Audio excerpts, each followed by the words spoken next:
Welcome back to PKF Hotel Experts in Conversation With, and today I've got the great pleasure to have Luyanda Mpahlwa from DesignSpaceAfrica as my guest. Luyanda, how are you this morning? Yeah, I'm good. It's a hot day in Cape Town and just after relaxation of the lockdown, so everybody's in good spirits. And I'm good, thanks. And thank goodness certain things, as you say, after lockdown have been lifted, so we can go out again and enjoy a glass of beer or a glass of wine with our meal rather than we did last week when we were not allowed to. Well, as Cape Townians go to the beach. Absolutely, we are now allowed to do that too. Luyanda, tell me, who is DesignSpaceAfrica and what do you guys do? Well, we're a firm of architects based in Cape Town. I'm the director. I founded it in 2009. And then we basically do kind of a broad range of projects, largely public sector, but you know, we've done quite some prestigious projects like our embassy in Berlin and Addis Ababa. We've done a lot of schools in South Africa, in Western Cape and in the Eastern Cape. We work at the airport, Cape Town International Airport, and I think our recent and most exciting project, perhaps for you, is that we did the Radisson Red Hotel at the waterfront. So we're basically, architecture firm, but we also do urban design work, and we're trying to make a difference in the built environment in Cape Town, but also anywhere where we have an opportunity to do some work. Right. Now, PKF Hotel Experts and you, we've done a little, we started to work on a hotel project in Nigeria, which hopefully will still materialize. You provided the concept design and input on the project, and it's still pending because of the situation that we find ourselves in. Would you say that there is, or there should be, a let's say, an African way to design buildings, in our case, hotels? And if yes, what would that look like? And how would this differ from one that was designed by someone who resides elsewhere? I mean, I think as I indicated to you, I mean, these are very complex discussions. There should be no reason why a building designed by an African architect should differ from anyone done by anybody. There's absolutely no kind of conceptual difference or professional difference. We trained as architects and we can respond to any environment or any project that we've been given. I think the only difference is really on the status of the architect in Africa. And your question for me is relevant only insofar as that is concerned, because the assumption is always that, most international corporates would understand that an architect has to be a white person or has to come from wherever.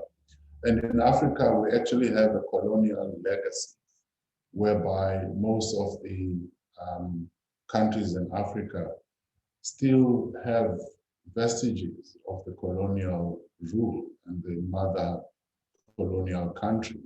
And therefore, buildings there will be based on how the architects of the colonial masters conceptualized buildings. And we're living with this legacy, and there's been no confidence built around what African architects can actually do, and are actually not even given the opportunity. You will see that in most countries, even governments for that matter, they don't trust their own architects. They prefer to use, either international architects or architects who have established themselves and therefore are known names. Most and usually those are larger firms, but architects who are unknown are not really trusted, with large projects and commissions. So I think the question you're posing me is there should be no reason why an architect should design differently. However, every environment determines how a building is going to pan out. And obviously every client has got their own interests and wishes, their own brand, which they want to see realized. So I mean that firstly determines how the building is gonna come out. And obviously depending, is it a public sector building? Is it an embassy? Is it a hotel? Is it a school? All that has a kind of an influence on how that building is going to be.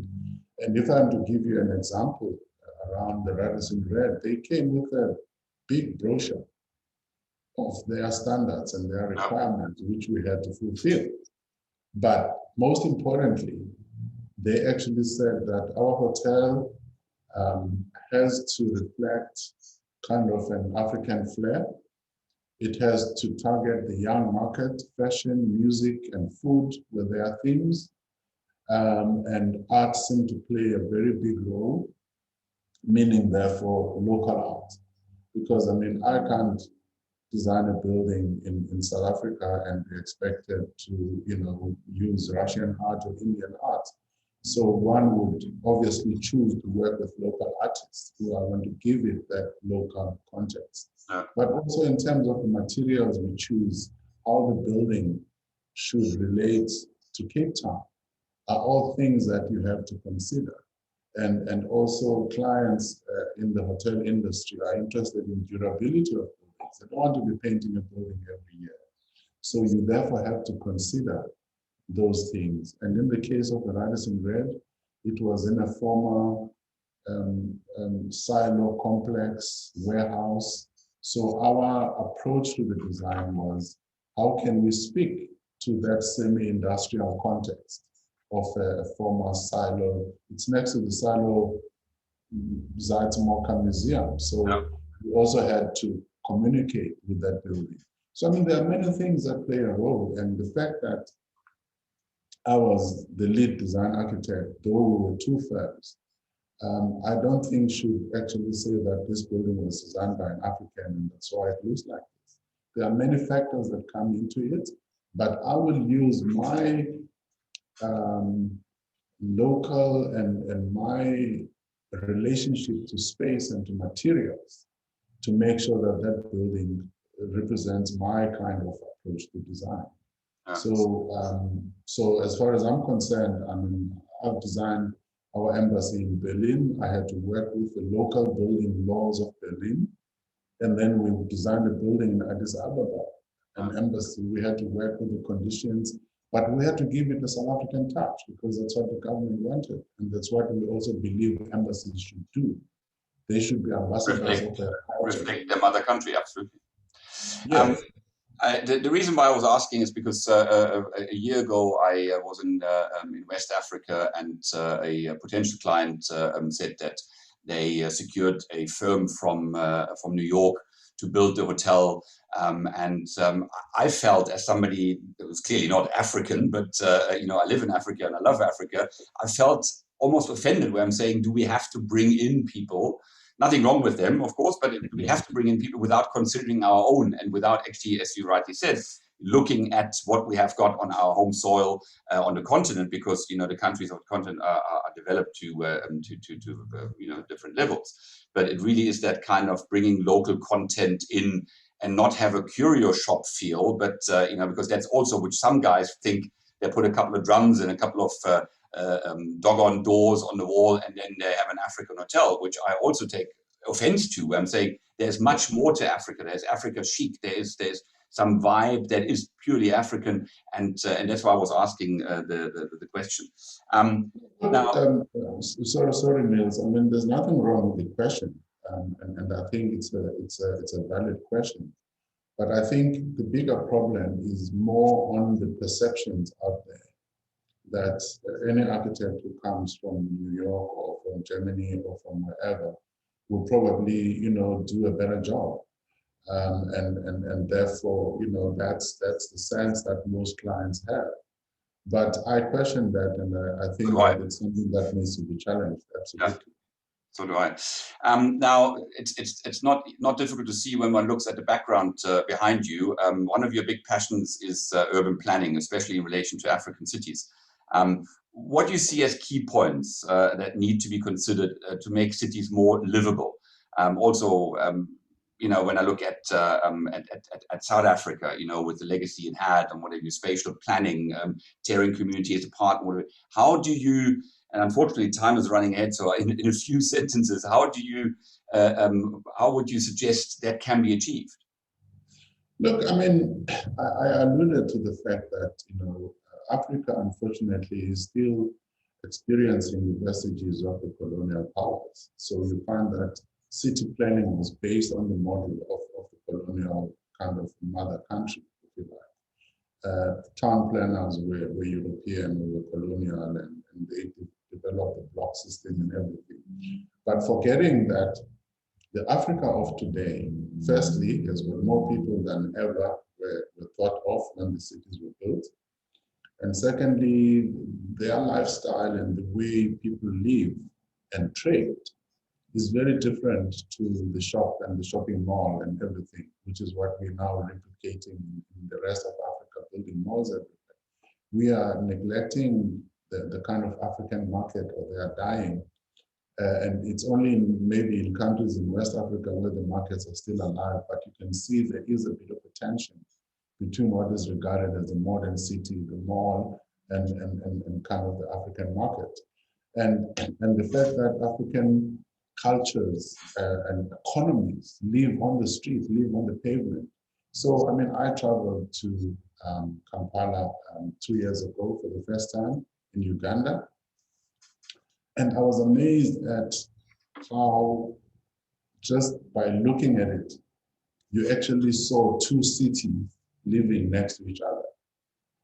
What I call the African informal city and the kind of formal modern city, which is kind of having all the corporates, the banks and everything, and hotels.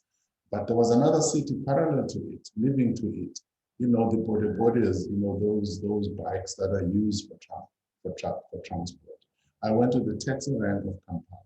You have no idea how large that environment is and how chaotic to the outsider, how it works. So the city has got two levels. I went to Lagos and I found a similar situation. When you go to Banana Island, you see some wealth, but at the same time, you go to the inner city where the markets are. I saw a market, I didn't even finish it, how big it was. And it's on the outside, and the buildings on the side are just a backdrop. And I was asking myself, for the people who are using the market, who are trading there, who are cooking there, where do they have hygienic services? Where do they use bathrooms? Where do they wash dishes? Everything is on the street. And then, you have pickup areas for taxis and stuff. There's no proper parking. It's a mess. But there is the former city, and in fact, HSBC Bank is right in there because there's money there. And the bank is right in the middle of this. So you have that dichotomy of saying there is the African city that is thriving, it's vibrant. And my guide, because I needed a guide to walk me through there, said, walk straight, don't look around. This is Lagos, you've got to be on your toes. But I enjoyed it because this is the kind of vibrancy that African cities have. Right. No services, no infrastructure, no proper facilities. And I asked myself, should we as Africans be happy to leave our cities like this? Or what are our governments saying or thinking should happen in those cities? So I think there's a very big problem that at city planning level, at urban planning level, we have not started dealing with the legacy of the colonial era and how we can actually adapt our cities to the fact that there are two cities in parallel living side by side. Yeah, in other words, to provide the right infrastructure for something which is genuine, which has grown, rather than copy paste something else that's not within the nature, but that seems to be aspirational to some people. Through my travels as well, I've seen that, and I personally, and maybe it's because I'm used to the mall, I much rather have the other side. I much rather have a market that is organized to a degree and that is, as you say, hygienic, and where I feel I can eat at the stalls and whatever, which is in other destinations in the Far East a common practice. So I fully agree and understand what you're saying.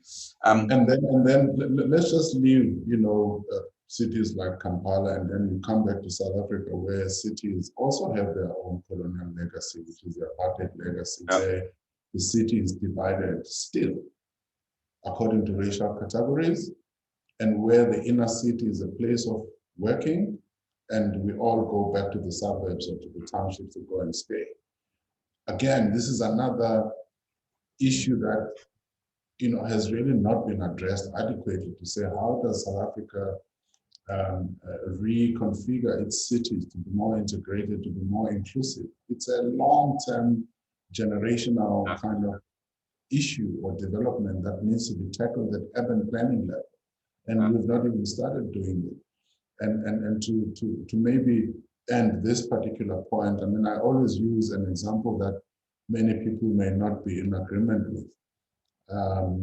I use Berlin, which created the Potsdamer Platz during unification, which basically took the no man's land of Berlin between East and West and created a new urban center, which at the time, obviously had the Sony Center, Mercedes-Benz, all the big corporates, but also had residential developments integrated in that. And when I went to Berlin 2 years ago, I actually found that this has helped stitch the west and east of the city in a very, very good way, in terms of this is now a developed a sector of the city, and it brings these two parts of the city together. Now, that is what I mean, urban interventions that have got the sole purpose of ensuring that there is some integration, inclusivity at a spatial level, not just politically, that we've got a new constitution, but spatially.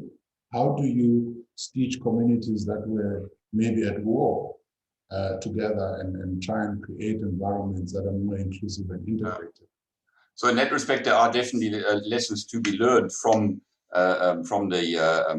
European cities. I mean, I look at Vienna with a very strong integration of social housing. Has got a different name in South Africa, but certainly Sozialbau, where people of different income levels are living in the same areas rather than completely spatially divided like we have it here. Well, absolutely, and in South Africa we were told, not in my backyard, kind of thing. In the book, the Logik der Anderen, or the Logic of Others, which you co-authored with Klaus Doppler, you say that the 15 years you spent in exile in Germany grew your own identity as an African architect, thinker, and urban planner. We spoke about it earlier on in terms of what that means. And you also said in your book that you consider yourself a Weltbürger, a citizen of the world. Is that what will assist us in overcoming some of the prejudices that block us from getting closer to one another? Difficult question, but I mean, at the same time, I think that most well-known architects of African descent that are internationally acclaimed happen to have studied outside of their countries. You can take David Ajayi, who is now a knighted architect in the UK. He's Ghanaian, British, but born in Tanzania. He's just done the Museum of African American History in the US. He studied in the UK, but he still has roots in his country, Ghana. And these are my friends, like Kunle Adeyemi from Nigeria.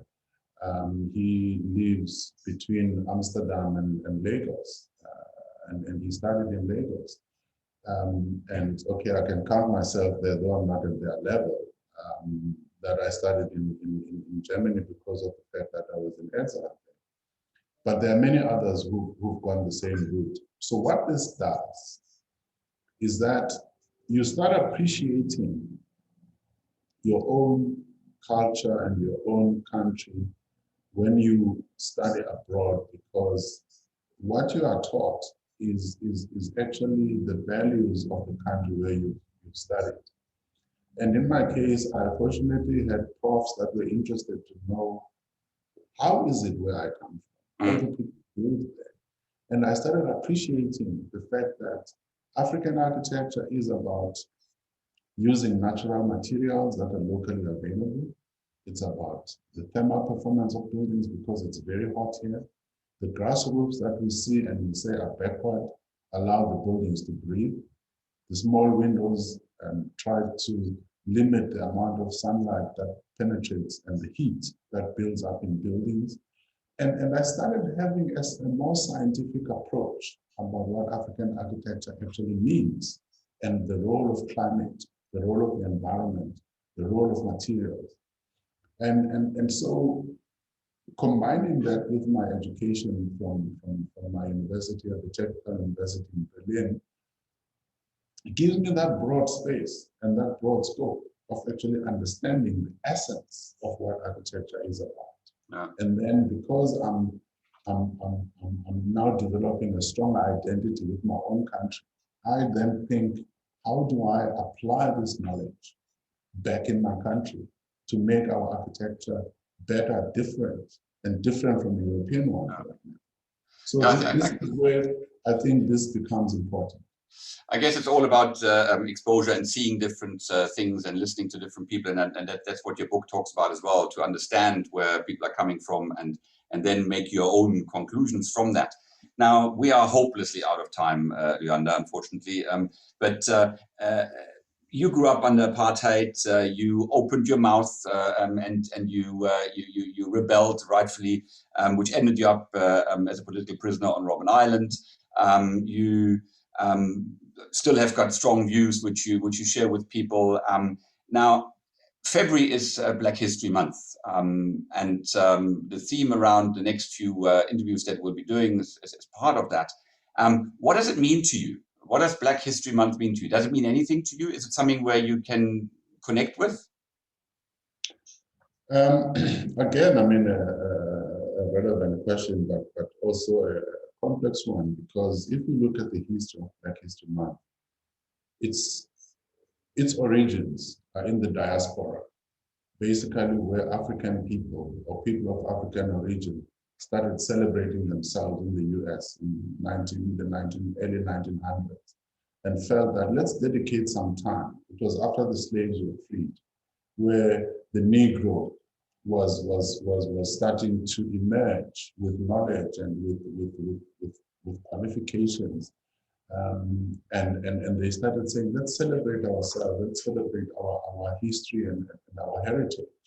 But it was essentially doing so in a country where that culture was not even recognized as existing. So it was a kind of a protest movement. So it is very difficult to apply that in Africa, where actually the struggle has been really about undoing colonialism and undoing the alienation that African people have experienced due to colonialism, to their own culture and to their own traditions. So I think Black History Month for us maybe is not that relevant, but it has a place because Black people are still confronted with racism of some kind or other.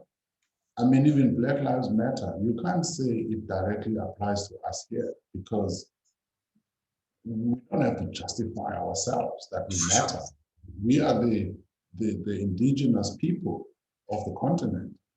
So we will use different struggles, perhaps to express the same thing. But obviously the solidarity with the diaspora has to be recognized. And the fact that, you know, whether you use the loose term, those are our brothers and sisters in the US, in the UK, in the Caribbean, in Brazil, and everywhere. And we have to find ways to communicate. But there are different conditions that they are facing, very different to us. They are minorities in the US and have to fight for the space to be recognized. And we are the people of this land. And we don't have to justify ourselves to anybody. But in fact, I got first to know about Black History Month in Germany because I was part of the anti-apartheid movement there.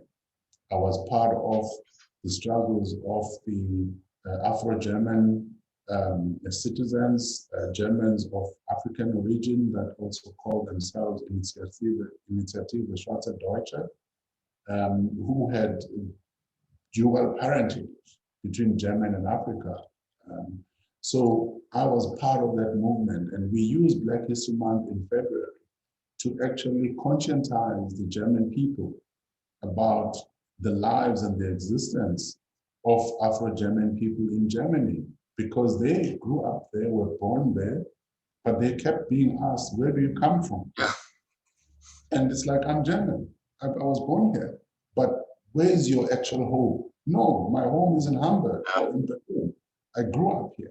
So there was a need to remind people that the German culture, the German nation is no longer made up of Caucasian people only, but there are third generation, fourth generation, and even, you know, Germans who have got an African appearance who are German. If you look at when the first Cameroonians came to Germany in the 1800s, I mean, there's a whole lineage of them. So those events and activities of Black History Month therefore remind everyone that Germany is no longer white only. You just need to look at the national team of soccer. Absolutely, absolutely.